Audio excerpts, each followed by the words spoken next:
নমস্কার, আপনারা দেখছেন ত্রিপুরার খাস খবর। অলিম্পিক প্যারিস, এই বিশেষ প্রতিবেদনে ভারত এখন কোন জায়গায়, আজ ভারত কেমন করলো গতবারের ব্যর্থতার পর, গতকালের ব্যর্থতার পর, তা নিয়েই প্রতিবেদন। আজ শুক্রবার প্যারিস অলিম্পিকের সপ্তম দিন, আর এই দিনটা কম বেশি ভারতের। হকিতে বৃহস্পতিবার বেলজিয়ামের কাছে এগিয়ে থেকেও হারার পর আজ শুক্রবার অস্ট্রেলিয়াকে 3-2 গোলে হরমনপ্রীতদের ভারত হারালো। শেষবার অজিদের বিরুদ্ধে 1972 সালে জয় এসেছিল ভারতের। পরের খবর, অলিম্পিকের সেমিফাইনালে ভারতের তীরন্দাজির মিক্সড দল ধীরজ অঙ্কিতা জুটি 5-3 ব্যবধানে স্পেনকে হারানোয় আসতে চলেছে ব্রোঞ্জ। পরের খবর, 25 মিটার পিস্তল ইভেন্টের ফাইনালে মনু ভাকের আসতে চলেছে তার তৃতীয় পদক।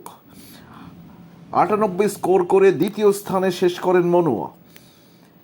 তার নিজস্ব তৃতীয় পদকের সঙ্গে ভারতের পদকও বাড়তে চলেছে। শনিবার ফাইনাল, তবে এশা সিং এই ইভেন্টে মনুর সঙ্গে নামলেও 18 নম্বরে শেষ করেছেন।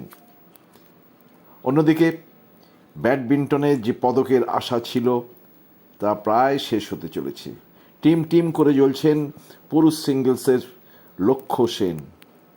গতকাল সিন্ধু হেরে গেছেন, প্রণয় হেরে গেছেন, ডাবলস জুটিরা হেরে গেছেন, অর্থাৎ চিরাগ সাত্ত্বিক জুটিরা হেরে গেছেন।